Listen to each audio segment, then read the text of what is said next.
लोग तो अभी और भी आते रहेंगे। ठीक है। Very good evening. I welcome all of you on behalf of Karol Bagh CP Study Circle on today's webinar on NBFC's role, regulation and road ahead. On this subject, our very honorable, respected and experienced Raman Agrawal ji is with us. I welcome you, sir. I also welcome Hemant Pavaji and all the attendees on behalf of Study Circle. To briefly introduce Raman Agrawal ji, Raman Agrawal is the Director of Finance Industry Development Council, a representative body of assets and loan financing non-banking finance companies. He is currently consultant to the World Bank, consultant to Nomura Research Institute Consulting and Solution India Private Limited, area head NBFC at Council for International Economics Understandings, and advisor Sriram Transport Finance Limited, which is one of the leading NBFCs. He is also an independent director on the board of Pisilo Digital Limited, which is a leading NBFC in North India, engaged in financing MSMEs on a digital platform. He has more than 29 years of working experience in the NBFC sector. He has been actively representing the NBFC sector, being a member of advisory group to Ministry of Finance and RBI, core group set up by Ministry of Corporate Affairs, and a special task force at FICCI. He was the signatory to the engagement letter signed by World Bank Group with FIDC. He is the chairman working group on NBFC at the Center for Economic Policy Research. He was awarded the Best NBFC Exemplary Leader awarded at the ET Now BFCI SI Award and 100 Top Most Influential BFSI Leaders awarded in the World BFSI Congress in 2018 and 2019. He has addressed major events and seminars like Global Convention on Corporate Governance and Sustainability at London, IFC's Financial Infrastructure Workshop for the Afghanistan Bank, Euro Finance India, the Economic Times Summit on Financial Inclusions, National Summit on NBFCs, and World Auto Congress organized by ASSOCHAM. He has been an invitee to the pre-budget discussion of the Finance Minister with representatives from banking and financial institutions. He is a great faculty at Institute of Chartered Accountants of India, International Management Institute, New Delhi, and Indian Institute of Management, Tiruchirappalli. Ramanji is a master in urban planning from School of Planning and Architecture, New Delhi, and Bachelor of Civil Engineering from Thapar Institute of Engineering and Technology, Patiala. He has also undertaken a special training program for the personnel of non-banking financial companies at RBI College of Agriculture Banking, Pune. This is the brief profile of today's speaker. I once again welcome you, sir. And with this, over to you, sir. Thank you. If I can share the screen. Yes, you may share, sir. Is it allowing me? Yes, your course, sir. पहले से sir उसको open करना पड़ेगा. Yeah, I get it. Yeah. So I hope it is visible. Yes, sir. Yes, visible. Okay. एक minute में थोड़ा सा.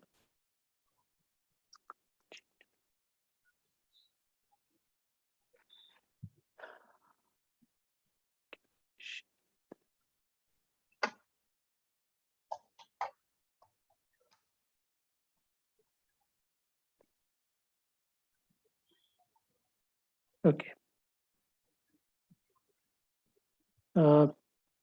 Yeah, sorry. Thank you, Rajesh ji, and good evening to all my chartered accountant friends. It's always a pleasure to be among professionals, and especially people who are involved in auditing NBFCs. Today, so as the topic suggests, we are going to talk about the role, regulation, and road ahead of this very important sector of Indian economy. I'll quickly run through the slides. Then we can have a session for question answers where you can note down your queries and I'll try to address as much as possible. Just to give you an overview, so as on 16 July 2020, apologies for a slightly old data, but that is the latest we have. Total 9,590 NBFCs were registered with RBI, and out of which 101 are the housing finance companies. So you would know that HFCs are the latest entrants to the NBFC fraternity. Earlier, they used to be separate because they were regulated by National Housing Bank. Now, HFCs are also regulated by RBI. So out of this 9,590, what is important to note here is that more than 9,100 of NBFCs are having asset size of less than 500 crores. So you can call them small and medium size. So out of 9,600, 9,100 are small and medium size. Only 292 are above 500 crores, what we call as systemically important. We shall talk about later.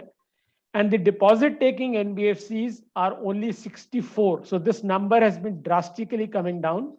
Some of the experienced friends would know that this figure of deposit taking NBFCs was in thousands way back in 1997. Another important term, let me clarify here that often you will find media especially talk about NBFCs and address them as shadow banks. Now, this is something we and the sector had strong objections to because it does not present the right picture. And RBI has officially dropped this term, and even World Bank has now dropped this term of shadow banks, especially in the Indian context, because NBFCs in India are very well regulated. So it's important to know this. This is just a brief, concise balance sheet of the NBFC sector, if I may say so, as on March 2020. So the total balance sheet size, if you look at, is somewhere around 34 lakh crores is what I say. So today, if you ask me, it should be somewhere around 37 or 38 lakh crores is what is the total balance sheet size of NBFCs. So we are almost number 3 or 4 in the system, just behind the banks and insurance companies. The sector has gained a lot of significance. I did not say, we all know. Coming to the role, obviously, although we may say NBFCs have been in business for more than 80 or 90 years, some of the companies are even 100 years, the likes of Muthoot and all. But often people tend to question that why do we need NBFCs in the system? And I think what we really need to understand is that this is perhaps a unique entity which has a history of almost 100 years of lending in India. The key aspects is that NBFCs are masters in funding the unfunded. So catering to the unbanked or the underbanked segment of the society, where banks don't reach, NBFCs reach. And on the other hand, now NBFCs have a regulation history of 25 years because, you can say 24 years because 1997 was when the RBI Act was amended. So we are a very well-regulated entity with a history of 100 years of operations, 24 years of stringent regulation and catering to the unbanked segment. NBFCs prevent the concentration of credit risk in the system because you cannot be dependent only on the banks for providing credit delivery, especially in a vast country like India. NBFCs are known to provide prompt and tailor-made services, flexible as per the needs of the borrower. These are some of the list of expert committees or task force or working groups set up by either RBI or Ministry of Finance over the last many years, starting from 1971. Various committees have been set up. I mean, I need not go through. The idea here was, 1992 Shah Committee was the one which for the first time brought in the concept of registration of NBFCs.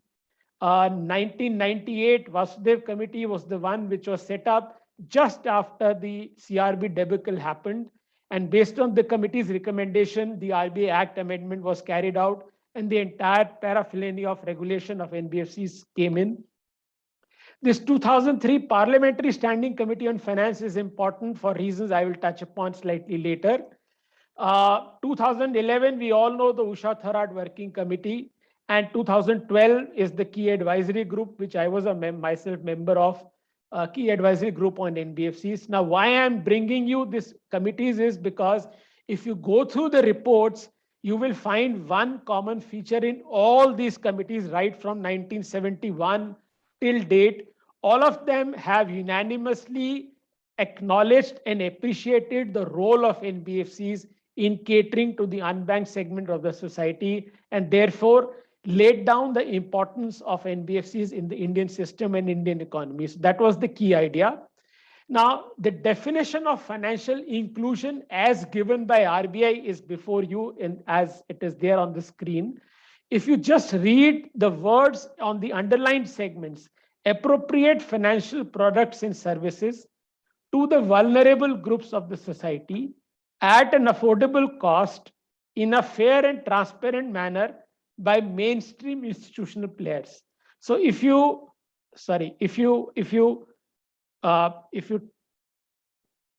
see all these aspects and put them together, NBFCs fit in perfectly in this definition. And these are the four key pillars of financial inclusion. These are from the perspective of the borrower. Reliability, he looks for an institution, a lender who is reliable. He looks for a lender who is affordable. He looks for a lender who is accessible, easily accessible, and who is flexible. On all these four parameters or pillars, NBFCs, you will agree with me, would score very high. Although undoubtedly banks are the most reliable and most affordable, but when it comes to accessibility and flexibility, there are certain constraints with the banks. Similarly, if you look at the microfinance players, they may be most accessible and flexible, but in terms of affordability and reliability to an extent becomes doubtful because a lot of MFIs are still unregulated. So to that extent, we can say, and it is often said that NBFCs are the one who wrote the rule book to financial inclusion. So financial inclusion, if you talk in this country, NBFCs, you can say, are the drivers of financial inclusion in India. Now, the role of NBFCs has not only been recognized by the people or the society, even world bodies like the World Bank and IMF have recognized the role of NBFCs. So last year during the COVID times when COVID stuck, World Bank gave a loan of $750 million to Indian government and for a development of MSMEs. In their report, World Bank identified three key pillars for MSME development. And one of those three pillars was funding of MSMEs by NBFCs. And that is why I was fortunate to play and contribute in this report. Even IMF has gone on record to, in their outlook on Indian economy, to lay down the importance of liquidity to NBFCs for ensuring lending to MSMEs. Similarly, we all know Government of India, post the COVID first wave, came up with the Atmanirbhar economic stimulus package, where a lot of schemes and provisions were announced for NBFCs to ensure liquidity to NBFCs so that credit could flow to the society. Similarly, RBI time and again through various measures like TLTRO, priority sector lending, etc., have been announcing measures to ensure liquidity to NBFCs. So all in all the bodies right from RBI regulator, the policymaker Government of India, and the apex world bodies like World Bank and IMF have on record acknowledged and appreciated the important role of NBFCs. Now I come to the key aspect of regulation. So every entity, in order to be legal, we all know, has to have a legal and a regulatory framework. So when you say legal framework, obviously we need to be covered under a statute or an act. And NBFCs are regulated under the Reserve Bank of India Act 1934 as it was amended in 1997. And based on this amendment, Chapter 3B was introduced, which talks about of provisions relating to non-banking institutions receiving deposits and financial institutions. So under this chapter, guidelines were issued because this chapter empowered RBI to issue guidelines and directions to NBFCs, and that RBI has been doing time and again. So the the legal power comes from the RBI Act. Quickly running through some of the important provisions of the RBI Act, Section 45 IC, this talks about the definition of NBFCs. So when we say definition, it covers what all activities are covered. So it says that list of activities includes financing, that means any kind of financing, acquisition of shares, stocks, bonds, debentures, or securities, hire purchase, collecting monies in lump sum and otherwise. So these are the activities which are considered to be activities done by NBFCs. But it does not include, so these are exceptions, agricultural operations, industrial activities, that means manufacturing, or any sale purchase of goods, or even construction, purchase, sale of immovable properties. So these are activities not considered as NBFC. So what the RBI Act says, that if a company has any of these activities, that means financing, etc., singly or taken together as its principal business, then this company is to be defined as an NBFC, right? Now, the next logical question is, what do you mean by principal business? One way of saying is that, okay, I met Rajesh ji, and Rajesh ji मुझसे पूछते हैं कि अग्रवाल जी आप क्या करते हो? मैं कहता हूँ मेरा NBFC का business है. So that is one way of saying my principal business. But you will agree this definition will not stand in any court of law. So RBI has gone on to the extent of defining what is principal business. So what RBI says is that if a company's total assets, that means 50% or more of the company's total assets are financial assets, meaning arising out of these activities.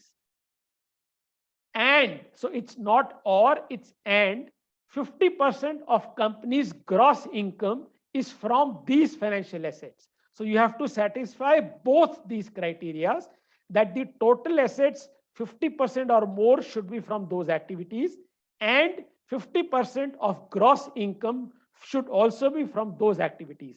If both the conditions are satisfied, then you can say safely that the principal business of that company is of an NBFC, and such a company has to mandatorily seek registration with RBI as an NBFC.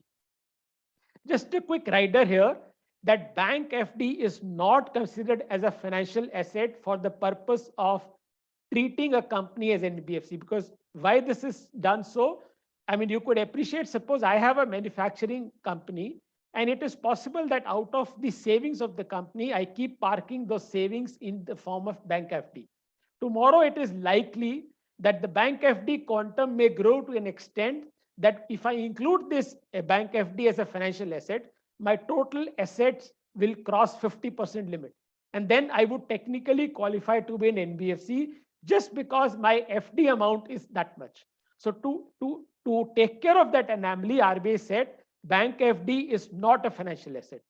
इसका एक repercussion और भी है that tomorrow if somebody is to set up a new NBFC, you cannot park your money in a bank FD and say कि साहब मेरा इतना capital पड़ा हुआ है, so इसलिए I should be treated as FD. That money has to be in the form of proper capital lying in a bank account, not in a bank FD. Now, the next logical question is registration and net owned funds. So under the RBI Act, if a company satisfies this definition, then it is mandatory to seek registration. Without registration, if a company does the activities of NBFCs, it is an illegal or unlawful activity. Now, as per the RBI Act, the minimum NOF net owned funds required was 25 lakhs in 1997, but this was raised to 2 crores in 1999. So even today, if I want to start a new NBFC, we need 2 crores of capital. Although we all know RBI is shortly in the process of increasing it, but this 2 crore thing is what is needed today as to start any new NBFC. So all those NBFCs which were 25 lakhs or 2 crores के बीच में थी, उनकी deadline to achieve the 2 crores NOF expired in 31st March 2017. और उसके बाद you would have seen RBI issued show cause notices, and they have gone on record on cancelling the certificates of registrations of many NBFCs who could not reach 2 crores. Now, RBI has also given the definition of NOF or net owned funds. So what is NOF? It is the aggregate of paid up equity capital and your free reserves as per last audited balance sheet. This is important. It has to be as per the last audited balance sheet. So you add your equity capital with your free reserves, and that total you deduct the following: accumulated balance of loss or deferred revenue expenditure or other intangible assets or investments in shares, anything. All these have to be deducted only if these put together are in excess of 10% of the aggregate. So meaning आपने equity capital और free reserves को add किया, if you read of an amount of X, if any of these activities or any of these put together account for at least 10% of X, तब आप उसको X में से reduce करेंगे, minus करेंगे to arrive at the definition of NOF. So that is how you will calculate the net owned funds of any NBFC. And for all purposes, RBI norms talk about NOF and not equity capital only. They talk about NOF. That's why it is important. Now, as per the Finance Act, RBI had in the budget 2 years back, RBI has amended Ministry of Finance has amended the RBI Act, and RBI has been given certain additional powers. This happened post ILFS and DHFL default. इसके बाद RBI has now got the power to increase that minimum NOF. Earlier क्या था, Act के अंदर it was restricted कि RBI could not raise that level beyond 2 crores. Now that ceiling has been raised to 100 crores. So today, if RBI wants, it can increase the minimum NOF from 2 crores to 100 crores also without amending the Act. However, as per the new proposed regulatory framework जो हम बात करेंगे, RBI is proposing it to increase to 10 crores, but RBI के पास अब power है to increase it to 100 crores. Today, RBI has power to supersede the NBFC board and remove any director and appoint a new director on the board. We saw this happening in the case of ILFS also. We all know a new board under the chairmanship of Mr. Uday Kotak was appointed. Similarly, RBI has got the power to remove or debar the auditor for 3 years. It has also got the power for resolution of NBFCs. ये use हुआ है DHFL के case में, to frame schemes for amalgamation with any other entity, for reconstruction, or split the NBFC into different units. Similarly, RBI has got power now to in respect of the group companies. This was relevant because we saw how complex web of group companies and subsidiaries and downstream subsidiaries ILFS tha. So all this was arising out of these defaults, and suitably the RBI Act was amended, and now RBI has got all these powers also. So let us accept that often I come across many people say कि क्योंकि अगर NBFC deposit नहीं लेती तो वो NBFC नहीं है, उसको registration नहीं चाहिए. That's wrong. The criteria has to be that 50% assets and 50% income. That is the only criteria and nothing else. And any company which satisfies that criteria has to meet registration. और अगर किसी का RBI ने registration cancel किया है, that company technically cannot function as an NBFC, because otherwise the penalties could be imposed. It could even lead to imprisonment. So it's a cognizable offense. Now, all these companies, although may also be technically doing financial activities, but since they are regulated by some other regulator, so they are exempted from the provisions of this Act and seeking registration as NBFC. Obviously, insurance company because regulated by IRDA, chit fund companies regulated by the state governments, stock exchange companies, stock exchange, mutual benefit company, all these are regulated stockbrokers by SEBI. Securitization company, they are governed under the SARFAESI Act. So all these companies which are regulated by SEBI, IRDA, or any other regulator are exempted from seeking registration as NBFC by RBI. There is also a very important provision in the RBI Act that as per Section 45 IC, every NBFC has to mandatorily transfer 20% minimum, 20% of the net profit every year to a special reserve. Now, this is in addition to the general reserve which any NBFC may create. This is a mandatory reserve. Every year, 20% of your PAT has to go to this reserve. And this RBI norm says no appropriation is allowed for this reserve except for the purposes specified by RBI. And till date, RBI has not specified any purpose. So what does this mean? If you look at the balance sheet of any NBFC, especially if an NBFC is old, you will find a very healthy reserve because this 20% every year profit ka transfer ho raha tha. And that keeps on adding to the overall capital adequacy. That's why the NBFC sector enjoys a good capital adequacy. Next important element is classification of NBFCs. So NBFCs in India have been classified on various criteria. Originally 1997 में जब RBI Act amend हुआ था, let's appreciate that amendment came out of post the CRB debacle or the various scams which happened, wherein a lot of NBFCs in thousands in numbers accepted deposits and they could not repay. Some were circumstantial defaults, some were intentional defaults. So the focus was on the deposit taking activity, liability side.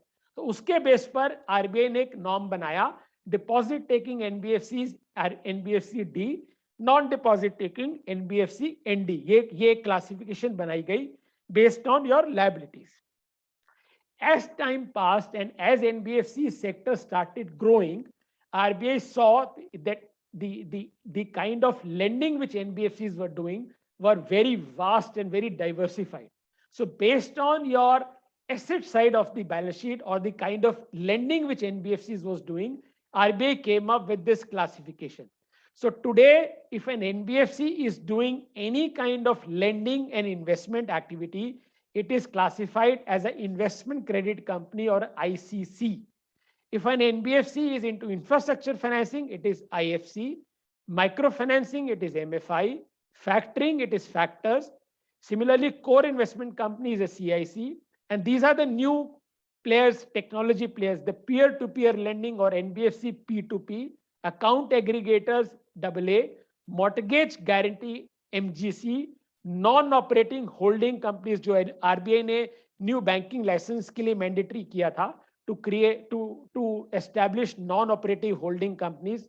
These are also NBFCs. And the latest entrance is the housing finance company, which are now called as NBFC HFC. So these are the activity-based classification. Third criteria is based on size.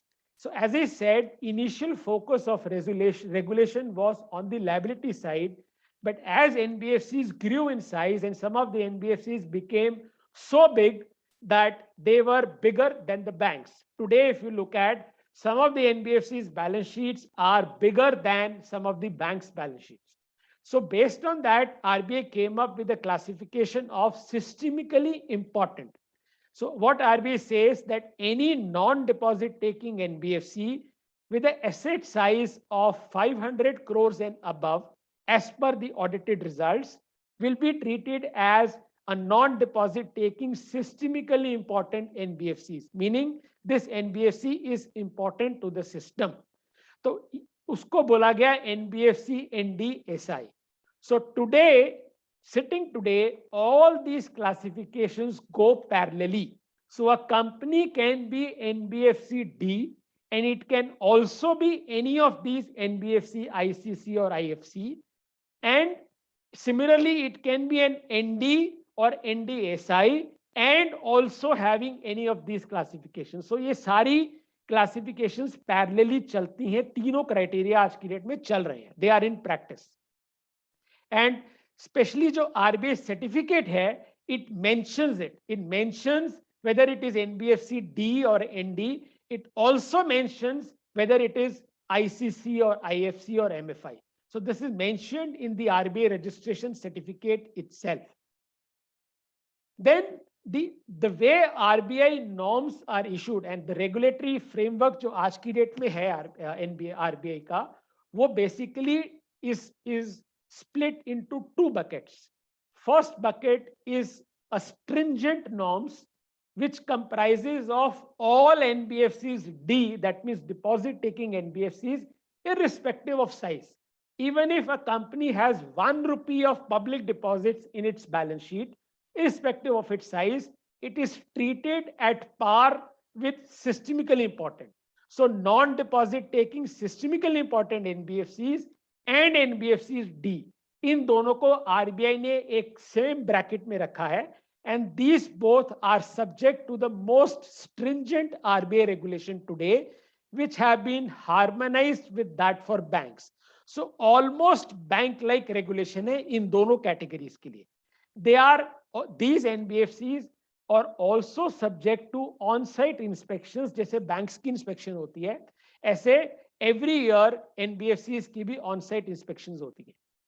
As I said, all deposit taking NBFCs, irrespective of their size, are treated as systemically important. The other bucket is ND category, having asset size of less than 500 crores. इनके लिए the regulatory framework is slightly relaxed, is a slightly less stringent framework. So there are two broad categories. So let's, okay, now first important aspect is the minimum capital adequacy ratio. So today, the minimum capital adequacy ratio, the CRAR, that means risk adjusted value of capital adequacy ratio prescribed is 15% for NBFCs. Out of this, it is mandatory that tier 1 capital has to be minimum 10%. And these 15% capital adequacy criteria does not apply to the ND category. It applies to NBFCs D and NDSI only. The tier 1 capital for NBFCs who are into gold loans, उनके लिए 10 की जगह it has to be 12%. So it is 15% across the board for all NBFCs except ND. Out of this, 10% has to be tier 1. And if you are a gold loan company, then tier 1 has to be 12%. And rest 5 or 3% can be tier 2 capital. Now, I will first touch upon the RBI norms for deposit acceptance. Now, RBI has clearly given a definition of deposit. What is a deposit? And this deposit definition is a negative list. So all these activities, all these deposits are not defined as, these are exempted from the definition of deposit as per section 45 IBB of RBI Act. So it says deposit as defined under so and so includes and shall be deemed to include any money received by way of deposit, loan, any other form, but does not include. तो ये negative list दे दी. Negative list में क्या है? Amount raised as share capital, contributed by a partner, received from a scheduled bank or a cooperative bank, any money received from any development bank or state financial corporation, any money received as security deposit, dealership deposit, earnest money, advance, etc. Any money received from individual firm associations not being a corporate registered under the State Money Lender Act, and any money received as subscription of a chit. तो ये act के अंदर है. इसके अलावा, in addition to this, RBI has come up with an additional negative list in its guidelines. तो ये जो पहली लिस्ट है, ये RBI Act में दी हुई है. So this is a statutory list, negative list.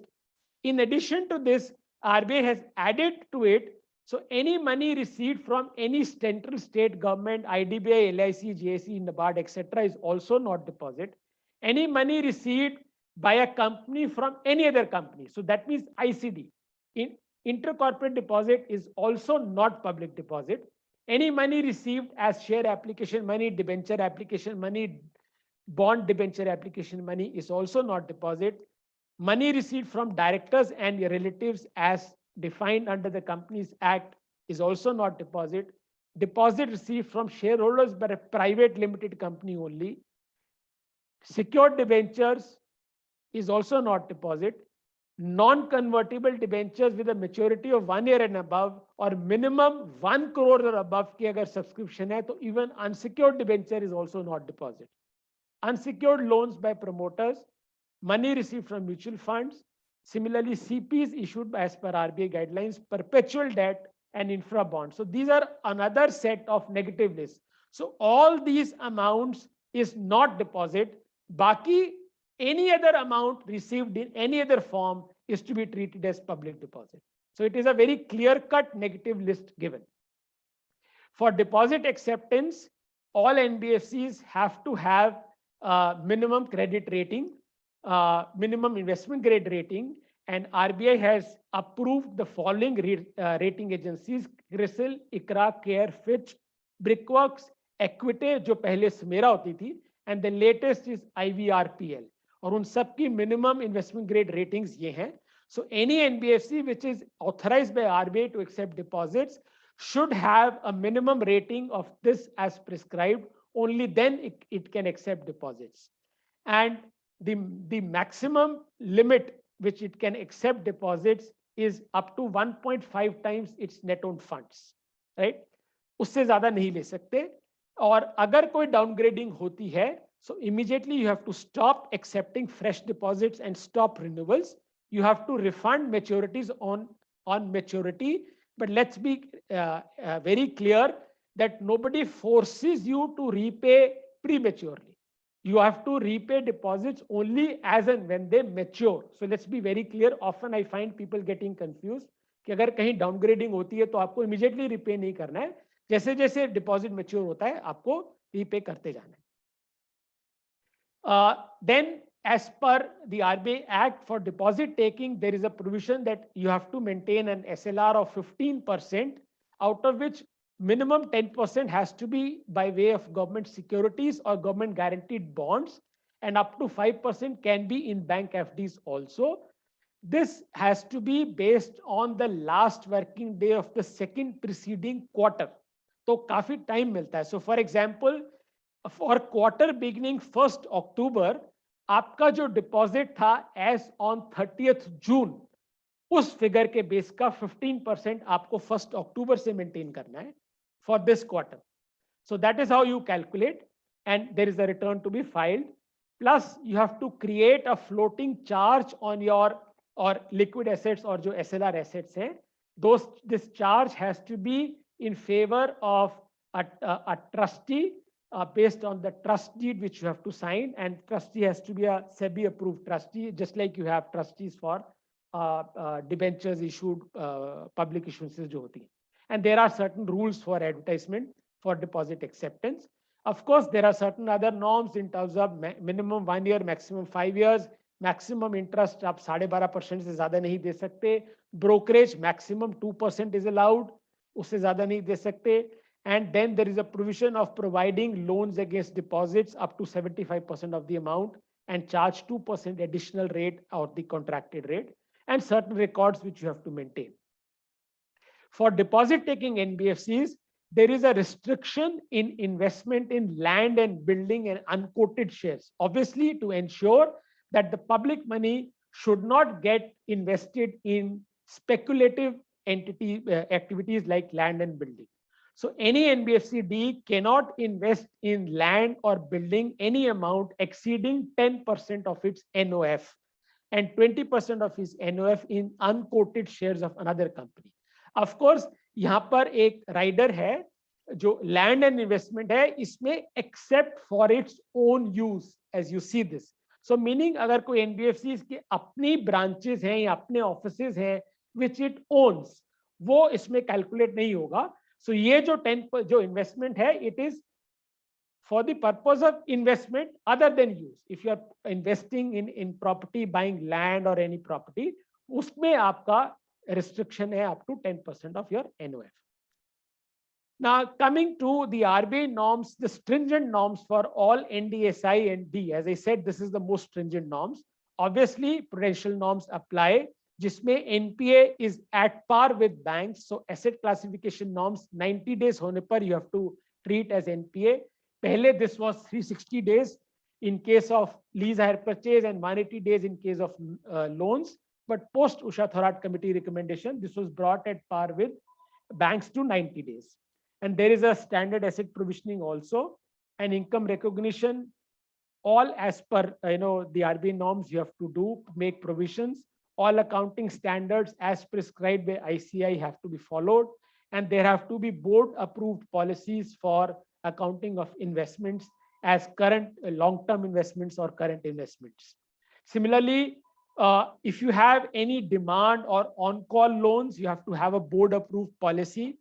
Standard asset provisioning of up to 0.4% is required to be done. NPA provisioning you have to do based on the categories of NPAs, whether it's a doubtful or a bad debt.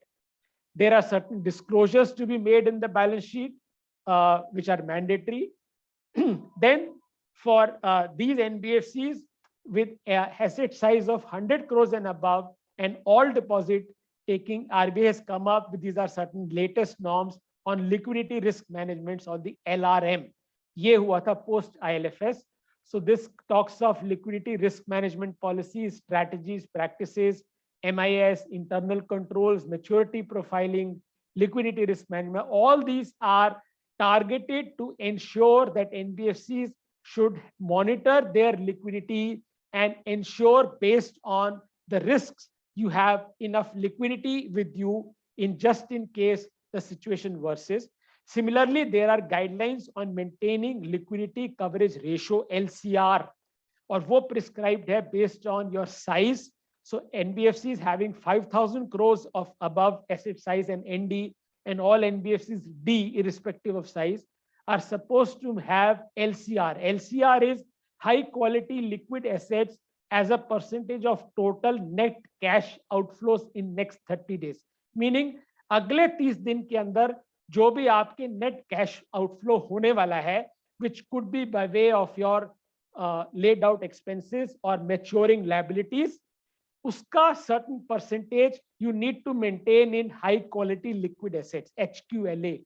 तो वो ratios prescribe की हैं RBI ने, and those ratios you have to achieve in a graded form based on 50 time frame. So ये graded approach RBI ने किया है. All this is, as I said, was done post ILFS default, because that is where the whole concept of liquidity crunch crept in, and we saw a lot of NBFCs facing liquidity crisis. So उसके बाद RBI ने ये norms introduce किए थे. For all these NBFCs, it is mandatory to have accounting year from 1st April to 31st March. You cannot have any deviation. So balance sheets have to be finalized and audited. Audit has to be completed before 30th June. It is mandatory.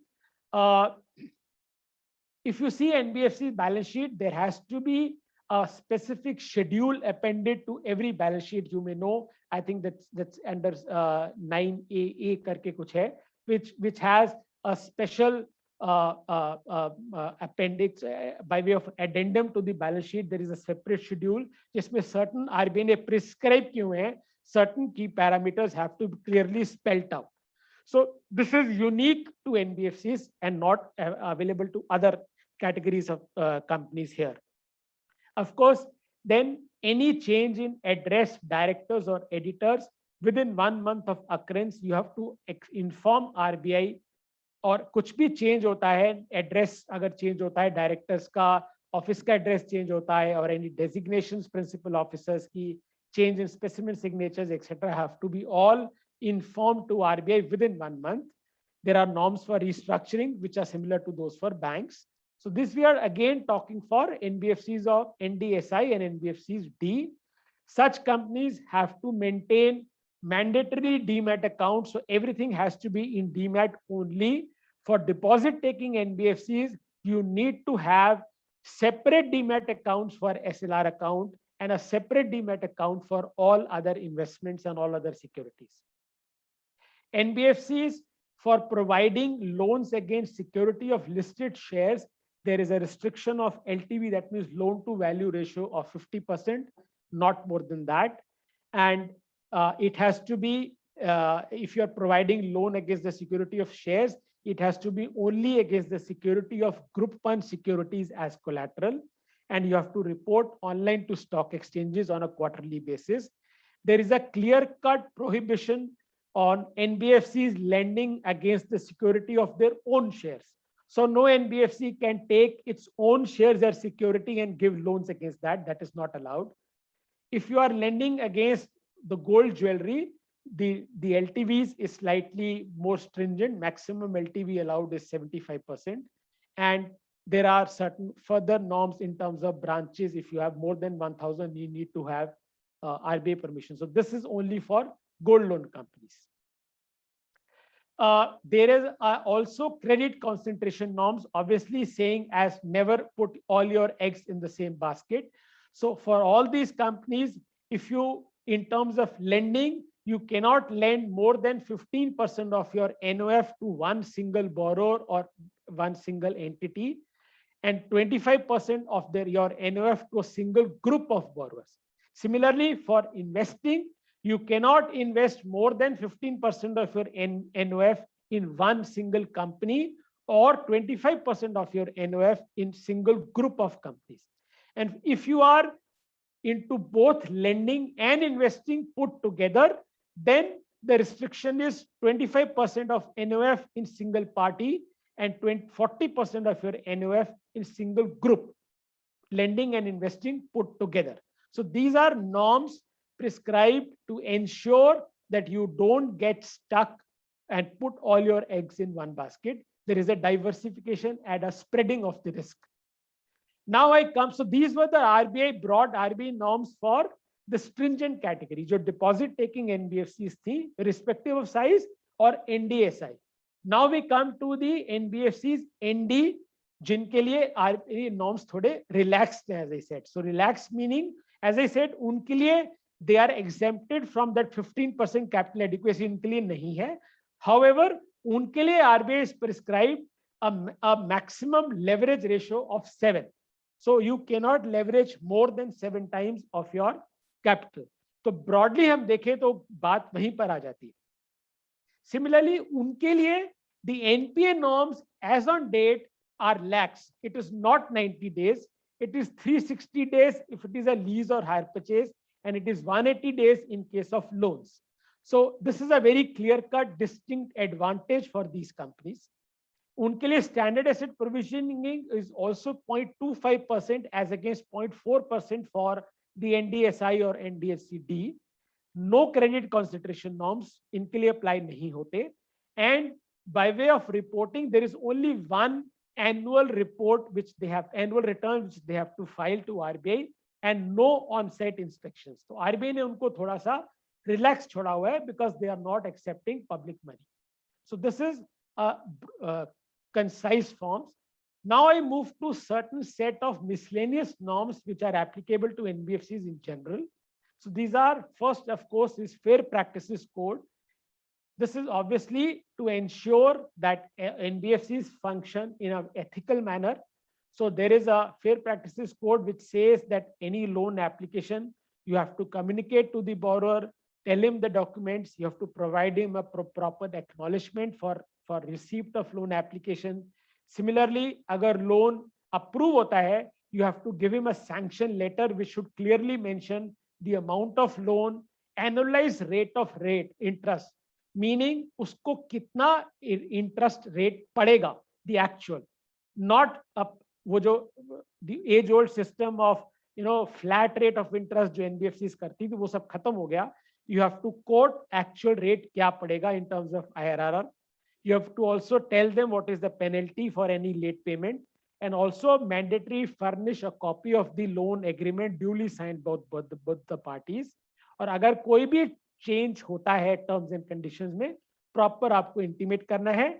For recovery में no harassment, no bothering at odd hours, and no use of muscle power. So all these Fair Practices Code, every company has to have a board approved policy, and all this Fair Practices Code every company को board में approve करके इसको mandatorily company की website पे डालना है और RBI को भी submit करना है. ये mandatory है.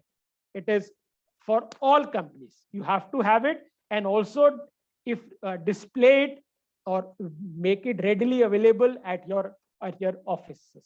So this is mandatory. Similarly, there are certain specific, I'm not going into the details, certain specific norms हैं जो NBFCs बड़ा specific business करती हैं, जैसे factoring business करती हैं या infrastructure financing करती हैं या MFIs हैं, IDF है, क्योंकि ये बड़ा एक niche lending है, तो इनके लिए एक specific norms हैं which I'm not touching. Now this is important. Sorry. See, what happened was, some time back, it was a norm that only if you are a deposit taking NBFC, only then there needs to be an RBI approval. Rajesh, I'm sorry, can you just give me a 1 minute break? Arey sir, most welcome. Please Just welcome. 1 second. Sir, I'll be 1 back. minute, 2 minutes, please take your time.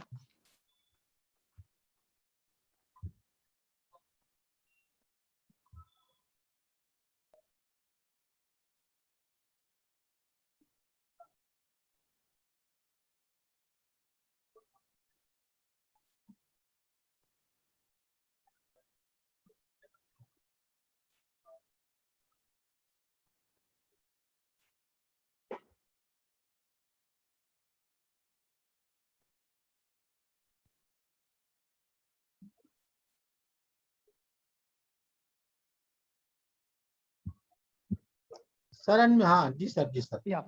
So for any, lot of sale purchase NBFCs की होती हैं और आज भी होती हैं. So it is very important. I'll spend 1 extra minute here. See, अभी तक ये नॉर्म, पहले कुछ टाइम तक ये नॉर्म था कि सिर्फ डिपॉजिट टेकिंग कंपनीज का अगर कोई एक्विजिशन या ट्रांसफर या चेंज इन मैनेजमेंट होता है तो you need approval. For non deposit taking ऐसा नहीं था. And that's why a lot of sale purchase of non-deposit taking NBFCs happened. What RBI realized was, and in their own terms they said, that this was providing a backdoor entry. Because isme, let's be fair, a lot of foreign entities use this route to make a backdoor entry and bypass the RBI scrutiny for app registration. तो वो क्या करते थे, किसी भी registered NBFCs को खरीद लिया और यू आर ऑटोमेटिकली उसमें चेंज इन कंट्रोल मैनेजमेंट करके आरबीआई को इंटीमेट करना होता था and you are straight away day 1 in business. उसको चेक करने के लिए आरबीआई ने नॉर्म्स चेंज कर दिए. So today all NBFCs, any NBFC, the moment there is any change, so it says any takeover, acquisition of control which may or may not result in management, any change in shareholding by way of acquisition, transfer of 26% of or more. So the moment shareholding 26% से ज्यादा change होती है, that sets off a trigger. Similarly, any change in management resulting in change in more than 30% of the directors, excluding independent directors, उसमें आपको immediately prior permission लेना है RBI से. Let's be very clear now. So the norm is clear. Before any such acquisition, change, control, or change in shareholding or management, prior approval from RBI is mandatory. And let me tell you by experience, for doing this scrutiny or giving this permission, RBI का due diligence is as stringent as a new application. Now, I am saying this, और मेरे पास अगर आज कोई proposal लेके आता है कि अग्रवाल साहब कोई हमें एनबीएफसी बता दो, हम खरीदना चाहते हैं, मेरी उन सबको रिक्वेस्ट होती है कि unless you want a ready-made setup, there is no benefit in buying a running NBFC. It is better कि आप एक नई एप्लीकेशन डाल दो, क्योंकि आरबीआई उतनी ही स्क्रूटनी करने वाला है और उतना ही टाइम लगेगा. अगर नई एप्लीकेशन को 3 महीने 6 महीने लगता है, तो अगर किसी एनबीएफसी को आप खरीदते हैं तब भी आपको अप्रूवल मिलने में उतना ही टाइम लगेगा.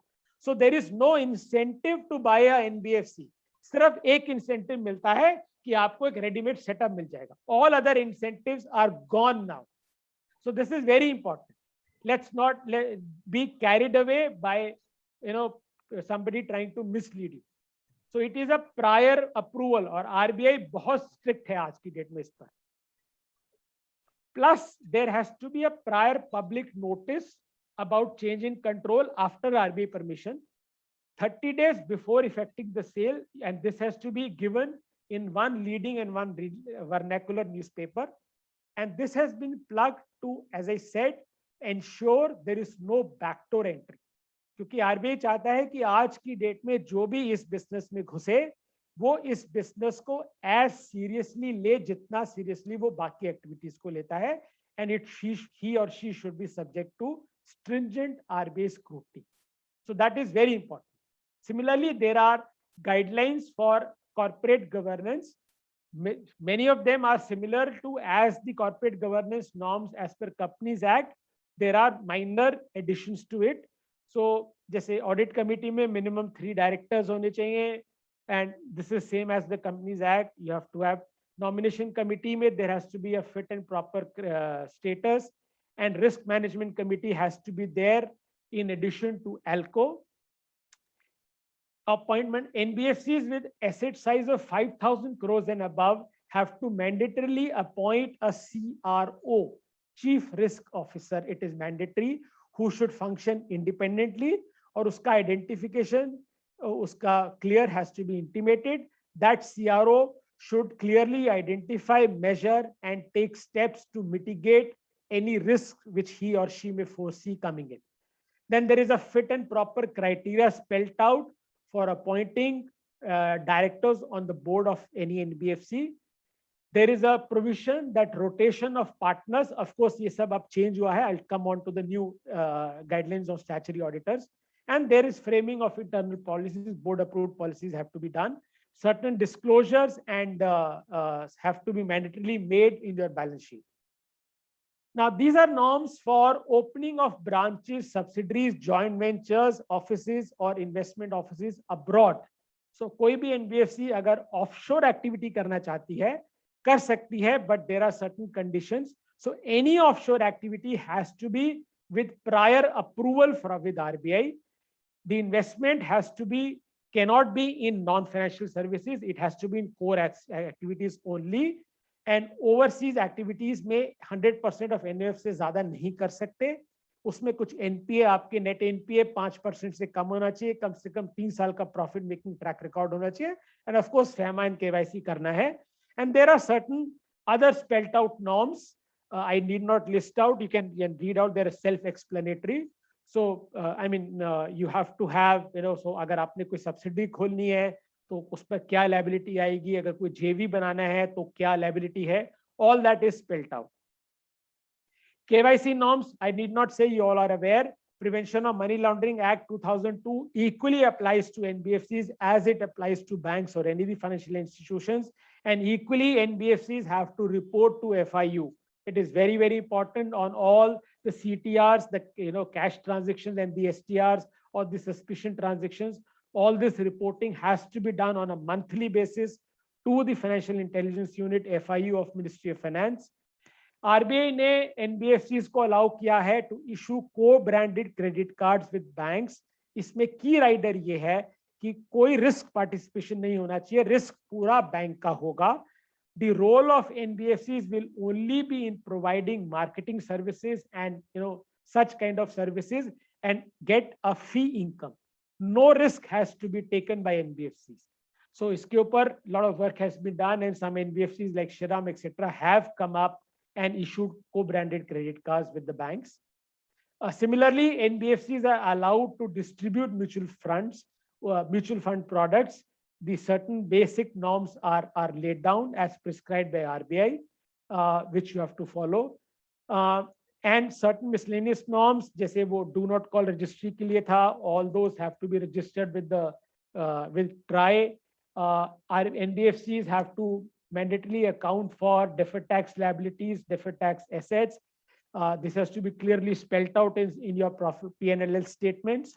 And NBFCs into insurance business are allowed for certain activities for selling insurance products based on certain criteria. Private placement of NCDs. Now, this became a very important and sensitive issue.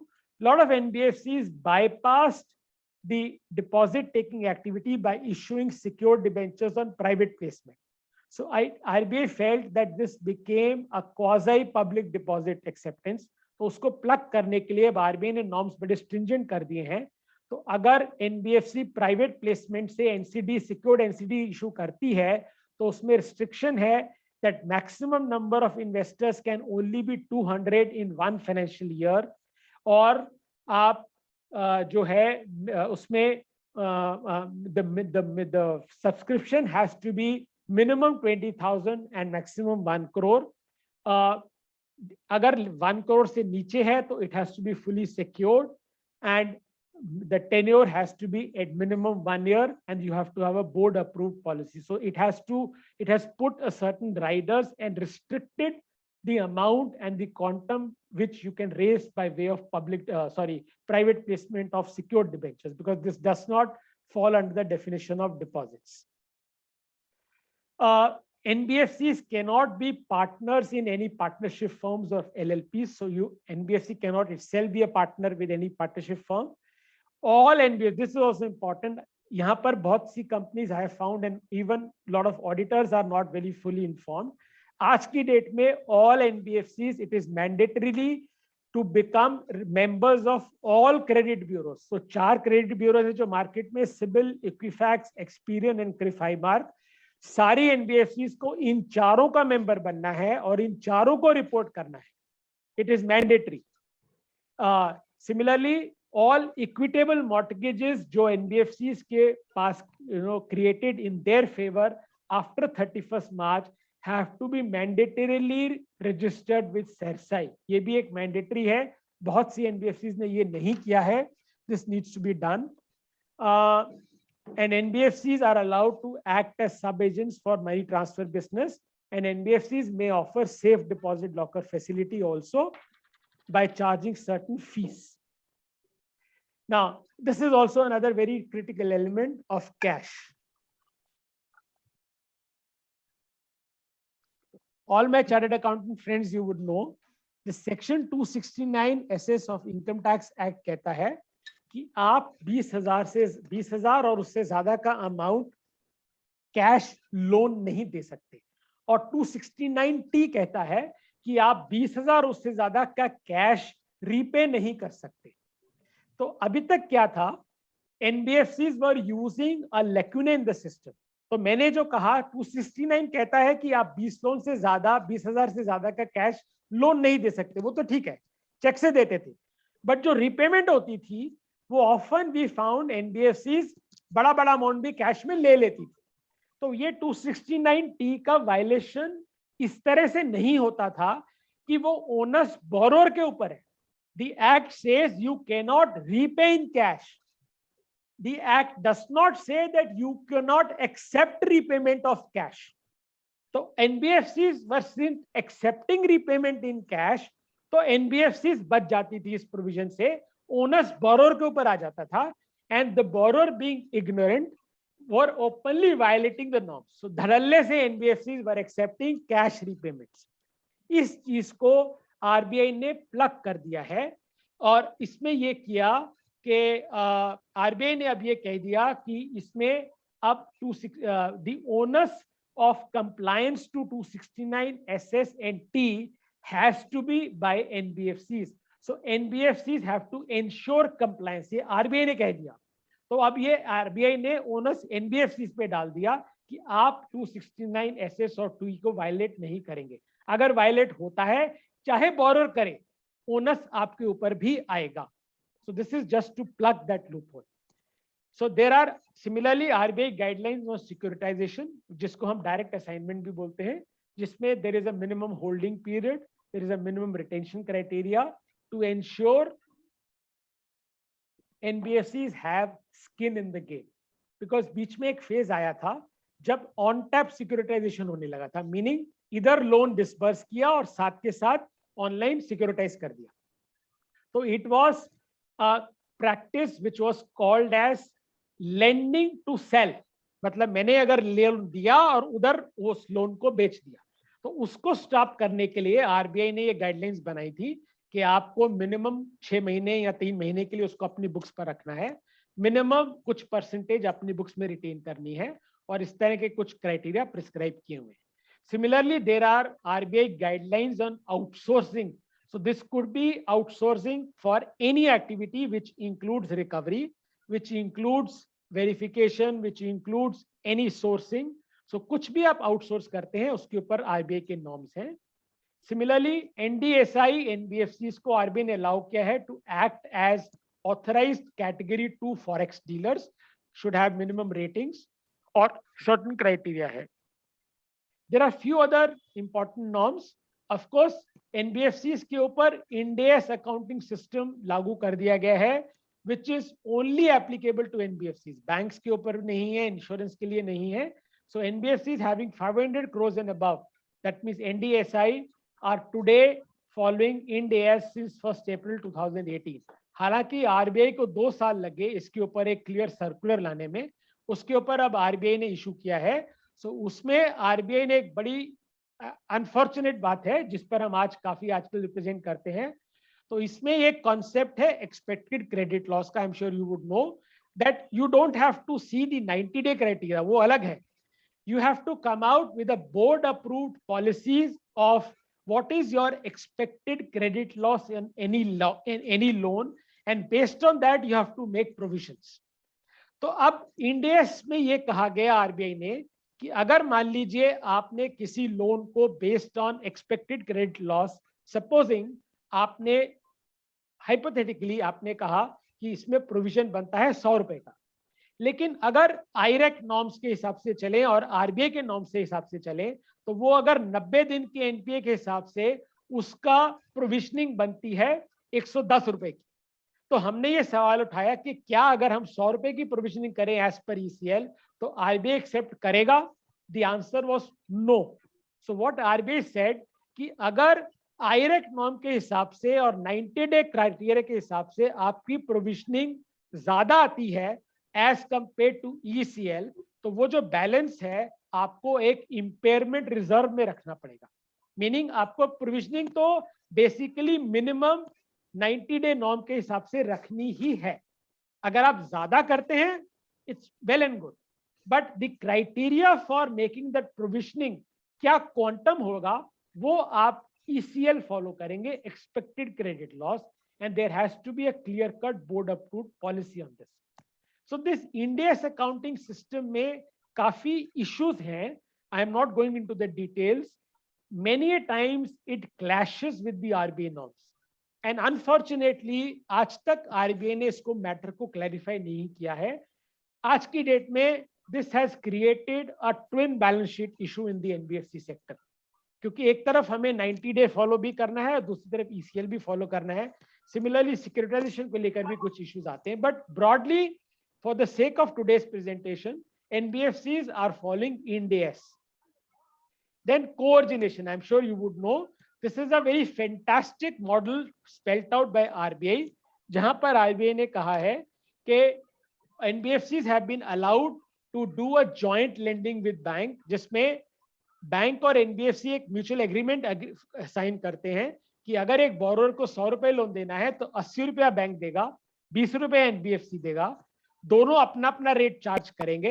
Borrower को एक blended rate offer कर दिया जाएगा. मान लीजिए NBFC ने 20 रुपए के ऊपर 15% चार्ज किया, बैंक ने 80 रुपए के ऊपर 10% चार्ज किया, तो जो एक ब्लेंडेड रेट आएगा बोरोर को वो ऑफर कर दिया जाएगा. तो एक एस्क्रो अकाउंट खुलता है जिसमें 20 रुपए एनबीएफसी डालती है, 80 रुपया बैंक डालता है, और वो 100 रुपया उस एस्क्रो अकाउंट से बोरोर को दे दिया जाता है. बोरोर जब रीपे करता है ईएमआई से तो वो पैसा एस्क्रो अकाउंट में आता है, वहां से 20% प्रोपोर्शनली एनबीएफसी को जाता है और 80% बैंक को जाता है. So this is the broad way how this functions. This has been done to marry the strength of two sectors. NBFCs are strong in sourcing and collections, and banks are strong in having funds. So to marry the two, this product has been created, and now RBI has allowed co-lending for all NBFCs. Earlier it was allowed only for NDSI. Now it has been allowed for all categories of NBFCs, and it is working fine. Going ahead, we see that this will take up and go ahead in a very aggressive manner. Of course, we all know bank lending to NBFCs for on lending to priority sector is also treated as priority sector for banks to the extent of 5% of the total lending. तो ये एक provision RBI ने दिया हुआ है. This is just to incentivize banks to lend to NBFCs and this also enables banks to meet that 40% target of priority sector. MSE, I am quickly now with the shortage of time, I think we can run through. COVID में जो RBI ने moratorium announce किया था, since that is all over, we can skip, but broadly we all know 6 महीने का moratorium दिया था, और वो broadly RBI ने ये कहा था कि जो asset classification है वो आपका 6 महीने के लिए freeze हो जाएगा. जो status 29 मार्च 2020 या 1 मार्च 2020 को था, वो as it is carried forward होके 1 सितंबर को चला जाएगा. तो वो 6 महीने का पीरियड काउंट फॉर नहीं होगा. उसके बाद we all know the matter also went to supreme court.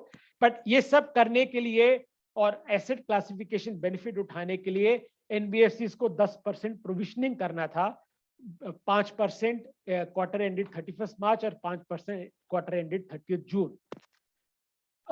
Similarly, RBI has come out with risk-based internal audit system for NBFCs, mandatory कर दिया है for NBFCs with 5,000 crores and above. Guidelines. Now this is important. RBI has come up with new sets of guidelines for appointment of statutory auditors. This is creating a lot of issues. ये banks के लिए था, NBFCs को first time include किया गया. इसमें कहा गया है कि 1,000 crore से above के asset size if NBFCs have, all NBFCs, they have to follow these new norms. And for those NBFCs with 15,000 crores and above, there has to be a mandatorily joint audit by at least 2 audit firms. और इसमें कुछ ऐसे provisions हैं that statutory audit अगर NBFCs की 100 branches से कम है तो top 20 branches visit करनी होगी और वहां पर वो आपको ऑडिट करना होगा. ऑडिट कमिटी बनानी होगी. Concurrent auditors should not be appointed as statutory auditors. और इसमें एक जो tenure है वो कहा गया है कि आपको an audit firm would not be eligible for reappointment for the same NBFC for 6 years after completion of one term of 3 years. तो आपको एक tenure 3 साल का मिलेगा, उसके बाद मैंडेटरीली रिटायर करना पड़ेगा और उसके फिर 6 साल का गैप देने के बाद you can reappoint that same audit firm as your auditor. इसके अलावा there has to be there is a restriction on how many entities each audit firm can audit. उसमें based on the size ये table spelled out करता है कितनी आप maximum NBFCs को audit कर सकते हैं. So ये जो है is still undergoing lot of representation, but RBI on its part is firm. Similarly, post the second wave, RBI announced certain relief measures for restructuring. So RBI has allowed all those MSMEs and individual loans. Eligible borrowers are individuals who avail auto loans, personal loans, etc. and MSMEs. उन सबको allow किया है जिनका exposure 31 मार्च 2021 तक maximum aggregate exposure 50 crore से ज्यादा का नहीं था, उनका one time restructuring is allowed. So restructuring is a mixture of moratorium, extension of the tenure. आप कुछ भी कर सकते हैं, आप rescheduling कर सकते हैं अपनी. And उसमें एक rider RBI ने डाला था कि आपको मैक्सिमम आप 2 साल के लिए इसको ये जो लास्ट आप प्रोविजन पढ़े तो overall cap on extension of residential tenure inclusive of moratorium shall be 2 years. सो आप 2 साल तक का टेन्योर बढ़ा सकते हैं और अपनी EMIs को रिशेड्यूल कर सकते हैं. You can convert any interest accrued into a separate loan और एक नया लोन दे सकते हैं. कुछ आप वर्किंग कैपिटल सैंक्शंस कर सकते हैं, बीच में कुछ मोरेटोरियम भी ग्रांट कर सकते हैं. So all this put together could be form a package, a restructuring package. Similarly, this restructuring was allowed for MSMEs also. ये है, so MSMEs के लिए भी अलाउ कर दिया है. Although let me tell you, MSMEs के लिए ये already system था for allowing one time restructuring, उसको further extend कर दिया गया था under this new scheme. और यहाँ पर भी वही क्राइटेरिया डाला गया. Of course, certain riders दिए गए that the borrowing entity has to be GST registered and it has to have वही 50 करोड़ से ज्यादा का एक्सपोजर नहीं होना चाहिए. और ये भी एक राइडर है, the account should be standard as of 31st March 2000, मतलब NPA नहीं होना चाहिए और पहले रिस्ट्रक्चर नहीं किया जाना चाहिए. तब अगर ये है तो इन सबको भी आरबीआई ने अलाउ किया है one time restructuring. There are certain measures announced. We can skip that. This is not for NBFCs. Yes. So this एक RBI ने special liquidity facility SIDBI को दिया है for on lending to NBFCs also for lending to NBFCs for on lending to the healthcare sector and MSMEs and the priority sector. RBI ने एक certain circular issue किया है on declaration of dividend. इस पर भी कुछ restrictions लगाई हैं. This will come into effect from the financial year March 22, ending March 22 onwards. Usme what they says is minimum prescribed CRAR, NPA ratio should be less than, net NPA should be less than 6% in the last 3 years, and you have to be complied to all RBI norms. Only then you can declare dividend. Kitna de sakte hain? Dividend payout ratio is the ratio between dividend payable and net profit. So RBI ने कुछ spell out किया है कि what can be the dividend payout ratio, ये spell out किया है. So the ceilings of dividend payout ratio is that for various categories, this is the maximum dividend payout ratio you can adopt, depending on which category. So in a way, RBI ने एक kind of a check लगाया है कि आप कितना dividend दे सकते हैं to ensure equitable distribution to all the stakeholders and equitable appropriation, and also creating healthy reserves. Of those, one major change which has happened, this is post FIDC representation, that now Ministry of MSME and now RBI both have included wholesale and retail as part of MSMEs. So आज की date में even traders are part of MSMEs for the purpose of priority sector lending. So all NBFCs lending to traders is also treated as priority sector lending.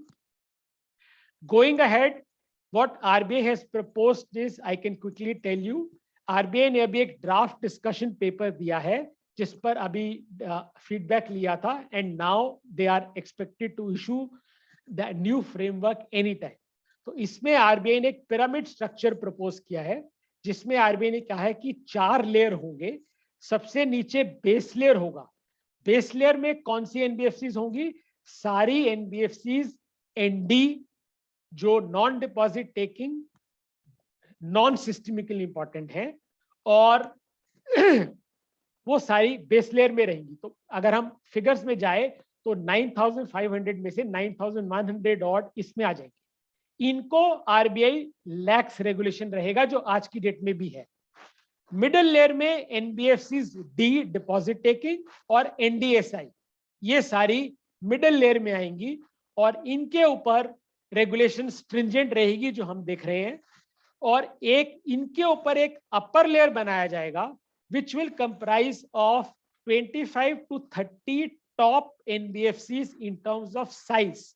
तो जो सबसे बड़ी 25-30 NBFCs सबसे बड़ी in size होगी, उनको आरबीआई अपर लेयर में रखेगा और उस एनबीएफसीज की जो रेगुलेशन है will be brought 100% at par with banks. तो इन एनबीएफसीज को बिल्कुल बैंक लाइक रेगुलेशन होगा.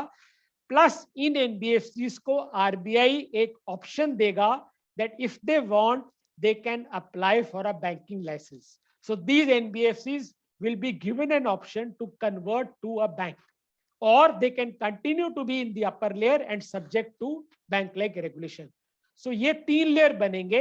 जो टॉप लेयर है जिसको रेड जोन कहा जा रहा है वो एम्प्टी रहेगा, खाली रहेगा.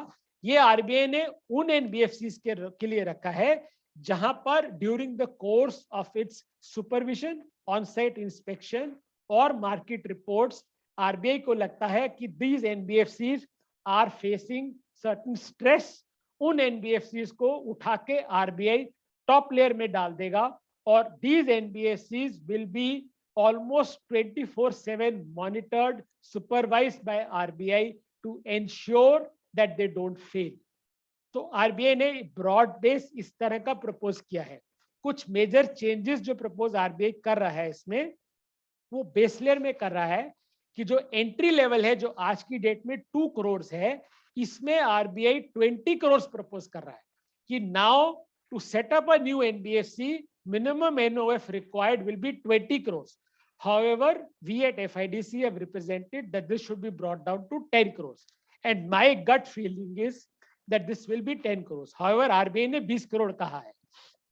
And उन्होंने कहा है that existing NBFCs who are between 2 to 20 crores, उनको 5 years time, 5 साल का time मिलेगा to increase their NOF to 20 crores. NPA norms जो है वो बेस लेयर, दैट मींस जो ND कैटेगरी है, जो आज की डेट में जो उनको 180 डेज का बेनिफिट है, वो बेनिफिट खत्म हो जाएगा. उनके लिए भी NPA 90 डेज पे लिया जाएगा. उसके अलावा at least 1 director should have experience in this bank. और ये तो बेस लेयर के चेंजेस हैं. जो मिडिल लेयर है उनके लिए कुछ चेंजेस जो RBI प्रपोज कर रहा है, वो कहा है, वो RBI कह रहा है rotation of auditors, that in addition to uniform tenure of 3 consecutive years, तो जो ऐसे फर्म है shall not be eligible for e-point. तो ये तो उसमें ले लिया अपने न्यू फर्म्स में. I think we can skip this.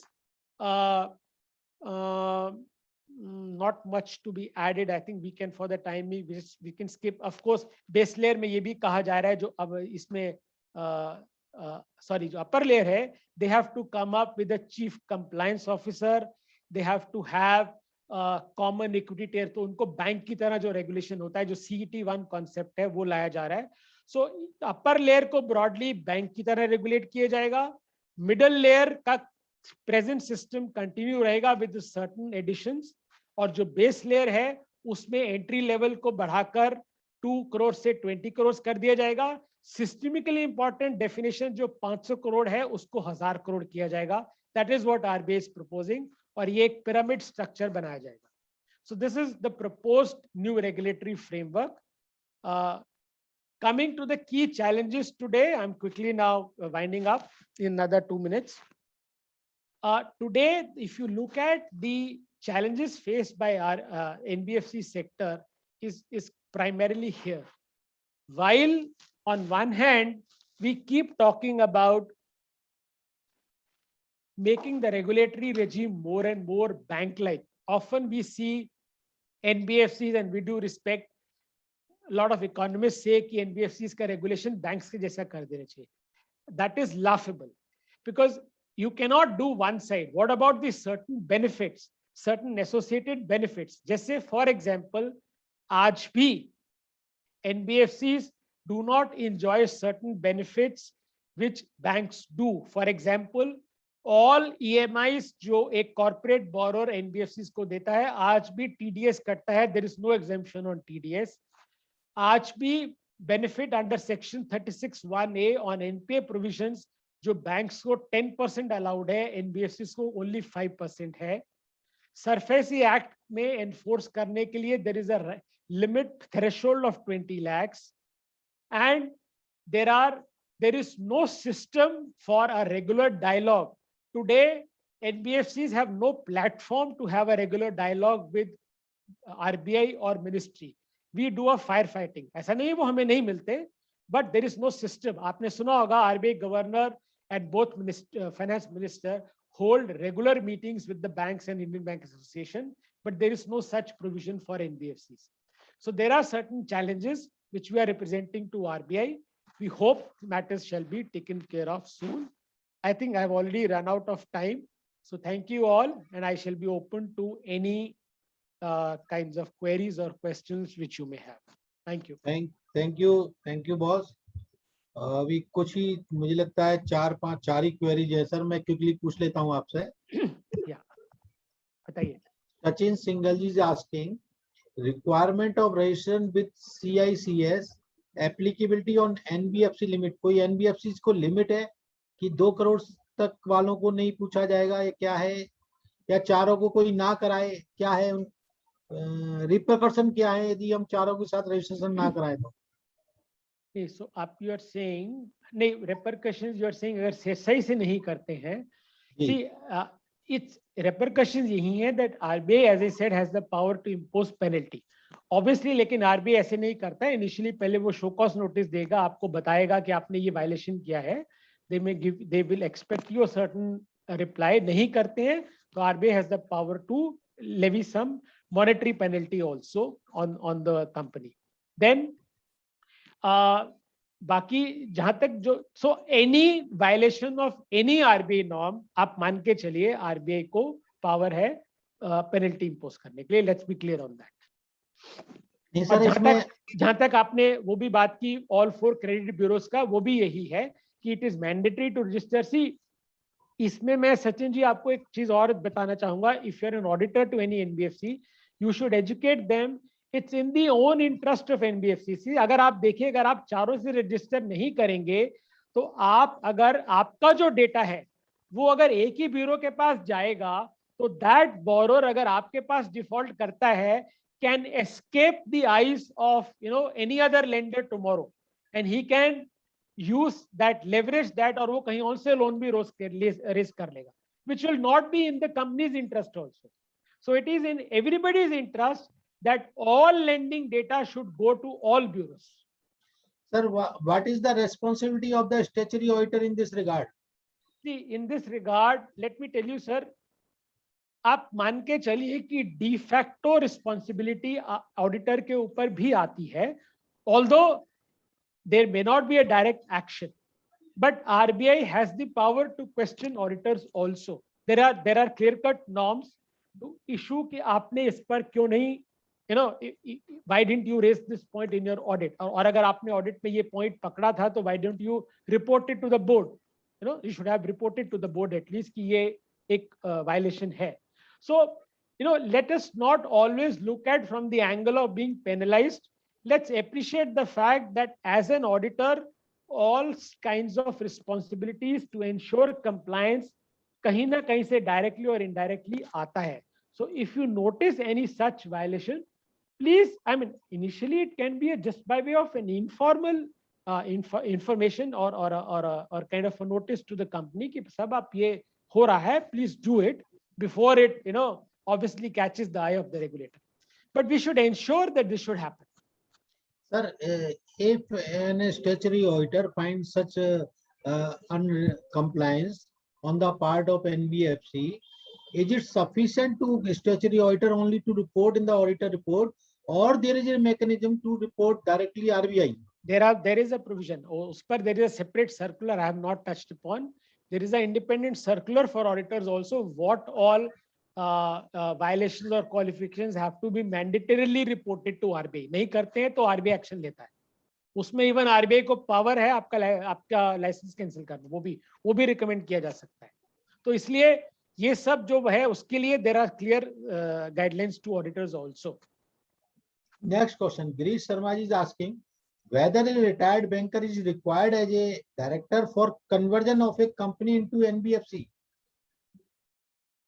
No. देखिए आप लेट्स अप्रिशिएट वर्ड यूज किया है फिट एंड प्रॉपर. तो बेसिकली आप, it is in your own interest कि जब आप कोई नई एप्लीकेशन लगा रहे हैं एनबीएफसी के लिए, तो बोर्ड पे आप ऐसे एक या दो लोग रखिए हु हैव रेलेवेंट एक्सपीरियंस. तो वो बैंकर लोग जनरली इसलिए रखते थे कि बैंकर को इस तरह का एक्सपीरियंस होता है. आप कोई किसी एनबीएफसी के किसी रिटायर्ड एनबीएफसी पर्सनल को भी रख सकते हैं, या किसी भी फाइनेंशियल एक्सपर्ट को रख सकते हैं, आप किसी चार्टर्ड अकाउंटेंट को रख सकते हैं, किसी इकोनॉमिस्ट को रख सकते हैं, somebody who has an understanding and knowledge of these activities. That is all.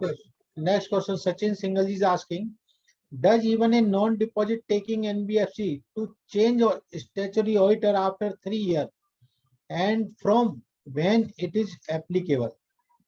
See, वो अगर आप गाइडलाइन पढ़े उसमें क्लियर कहा है 1000 crores and above तो आपको करना है. और उसमें भी सेकंड पार्ट क्या पूछा इन्होंने? सेकंड पार्ट ये पूछा कब से एप्लीकेबल है ये? हाँ, ये हाफ ईयर, इस साल का हाफ ईयर से, सो बिगिनिंग 1 अक्टूबर 2021. ओके, इन्हीं का नेक्स्ट क्वेश्चन है सचिन जी का, सरसई केवाईसी वो मैंने बता दिया, सरसई वाले मैंने आंसर कर दिया. ओके, अक्षर जी पूछ रहे हैं, is registration with CERSAI mandatory even if the NBFC is not into the business of securitization? Yes. Securitisation इसका कोई मतलब नहीं है. कोई भी मॉर्टगेज वगैरह आप क्रिएट करते हैं, आपके फेवर में चार्ज क्रिएट करते हैं, वो आपको वहां रिपोर्ट करना है. Sir, is there any exemption for CIC registration for any kind of NBFC? No CSE you mean the CIC वो 4 क्रिटिकल एजेंसीज हैं जो क्रेडिट इंफॉर्मेशन नहीं, यस नो वो सबको सब NBFCs को सारों के सबके साथ करना है, उसके लिए there is no exemption for anybody. Yogi Raj ji पूछ रहे हैं if a company financial assets and income exceed 50% norms in between the year, and that case what procedure need to be followed, because during year there is no final audit financial available with company to follow NBFCs. So I think you have answered yourself, Yogi Raj ji. It clearly circular says कि as per audited, तो जब साल के and में audited results आते हैं तब देखा जाएगा ये ड्यूटी। लेकिन हाँ, इस पर मैं एक चीज और बता देता हूं कि अगर एक बार ऑडिटेड में 50% लिमिट क्रॉस हो गई तो टेक्निकली वो NBFC हो गई, उसको रजिस्ट्रेशन लेना है। उसके बाद ओनस ऑडिटर पे आता है, क्योंकि हर साल ये मैं आपको बता देता हूं एवरी ईयर NBFC को RBI को एक ऑडिटर सर्टिफिकेट सबमिट करना है, जहां पर ऑडिटर सर्टिफाई करता है that the company is eligible to continue to hold the certificate of registration, meaning NBFC ने पूरा साल during the year on an ongoing basis वो 50% रेशो मेंटेन किया है। लेकिन ये तभी होगा once it has crossed that limit as per audited and it has obtained that registration. Gopal Gupta is asking NBFC are lending in rural area, hence not able to follow the section 269T of the income tax. Whether statutory auditor are responsible? I think मेरे से ज्यादा ये seasoned chartered accountants यहाँ बैठे हैं, वो ज्यादा दे सकते हैं. This is an income tax matter. I need not say it. Although yes, कुछ मैं ये भी बता देता हूँ, अगर आपने पूछा है, there is some amount of gray area here, especially जब से एक 269 ST आया, उसमें वो जो 2.5 लाख की बात की गई है लोन रिपेमेंट वगैरह की, so lot of people are taking benefit out of that. I mean, I'm just sharing this. Although RBI ने क्लियर किया है कि आपका ओनस NBFC पे आता है, so as I said, अगर NBFC पे ओनस आता है तो इनडायरेक्टली कुछ ना कुछ ऑडिटर पे भी आता है, लेकिन that is all I should say at this stage. Sir एक क्वेश्चन भी है कि जो 2 करोड़ की NBFC sorry net owned fund achieve नहीं कर पाई, RBI cancel their licence, they went into appeal. Now the appeal is pending before High Court. Right. Because appellate authority is also order in favor of RBI. Right. So what is the responsibility of the auditor when the NOF goes below 2 crores now due to non-recoverability, non-financing another news? So what is the responsibility of the auditor? Auditor को basically आपको जो factual position है वो आपको report करनी है, whatever it is, because anyway as you said matter is sub judice. But ये जरूर है कि एक बार अगर RBI कैंसिल कर चुका है लाइसेंस, तो उस हिसाब से तो technically company can not continue with that activity, right? Of course मतलब ये है वो एक्टिविटी नहीं कर सकती एज लॉन्ग एज वो 50%. तो अब आपको वो चीज पर जाना है कि अगर वो कंपनी, मान लीजिए कंपनी तो ऑब्वियसली एग्जिस्ट करेगी, कंपनी बंद नहीं हुई, तो कंपनी की जो भी बिजनेस कर रही है उसमें फिर यू हैव टू एंश्योर कि वो जो एसेट इनकम का जो रेशो है 50% वाला, वो उसको उससे नीचे लेके जाना है ग्रेजुअली, बिकॉज अदरवाइज वो फिर एक डिफॉल्ट हो जाएगा कि आप टेक्निकली NBFC की एक्टिविटी करे जा रहे हैं without having an NBFC registration, तो that be a direct violation. So that you have to ensure taking, I mean, you cannot draw direct benefit from the fact कि matter is sub judice, because let's see, ये एक matter है because आप appeal में गए हो, RBI has on its part cancelled it, so from their perspective it is done. Now till the matter takes a different turn or the courts take a different view in subsequently, only then this changes. Otherwise it remains a cancelled registration, so you have to report or work on it. Sir मेरा question एक और भी है कि ऐसी कंपनियों पर जो कि कैंसिल्ड है लाइसेंस और they are in appeal, whether all the provisions of the NBFC by the RBI is applicable on such companies? क्योंकि वो तो कैंसिल हो गया, सर्टिफिकेट ही कैंसिल हो गया ना. हाँ, तो फिर तो ये सारे एप्लीकेबल नहीं है ना? नहीं है, वो कोई मैं कह रहा हूँ, पर उसमें आपको फिर वो है ना ओनस आप पर आता है, आपको मीनिंग ऑडिटर पे भी आता है कि वो कंपनी की रेशो आपको फिर कम करनी पड़ेगी अगर वो टेक्निकली NBFC नहीं रहनी चाहिए. ललित बंसल जी और मुनीश शर्मा जी ने सर हैंड रेज किए हैं, मैं इनको अनम्यूट कर रहा हूँ। They want to ask some question. Lalit ji और मुनीश जी, यदि आप सुन रहे हैं मेरी आवाज तो प्लीज आस्क योर क्वेश्चन।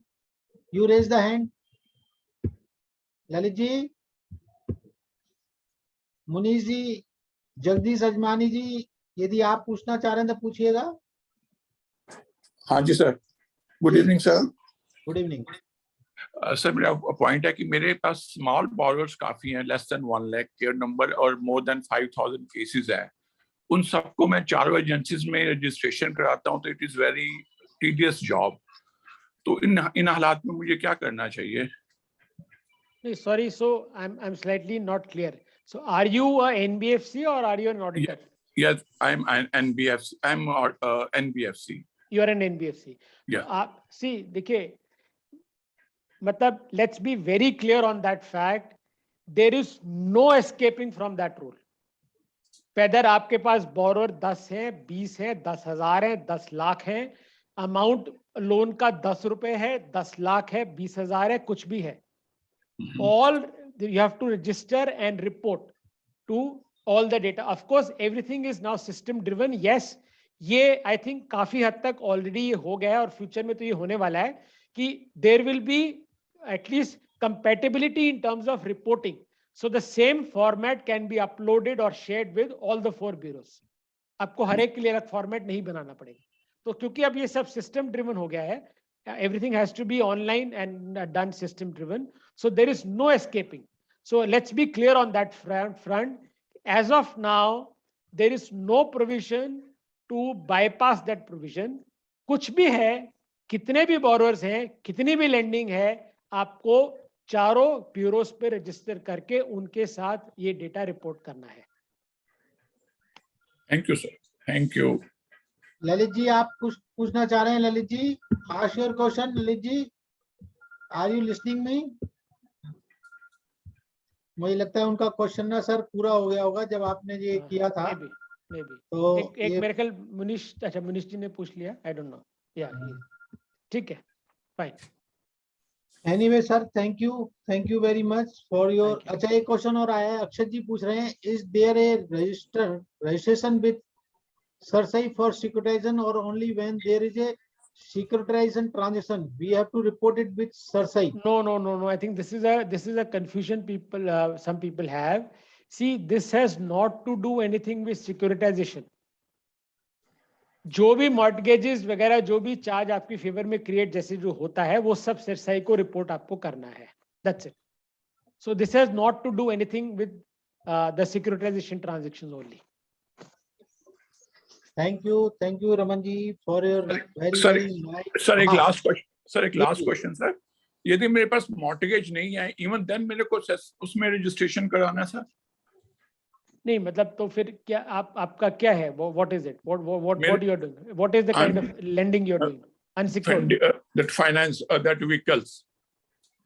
हाँ, so see, अभी उस पर एक डिबेट चल रहा है कि जो व्हीकल फाइनेंसिंग है, क्योंकि उसमें चार्ज क्रिएशन आरओसी में होता है आज की डेट में, there is if you ask me a grey area. Even उन लोगों को भी कई एक्सपेक्ट करते हैं कि सिरसाई में करिए, but although the my sense is going ahead this would be taken care of, because वो आरओसी में ऑलरेडी चार्ज, सॉरी आरओसी कह रहा हूँ, आरटीओ में, sorry for my word, RTO में चार्ज क्रिएशन होता है, तो इसलिए वो है. बट अभी that's a slightly grey area.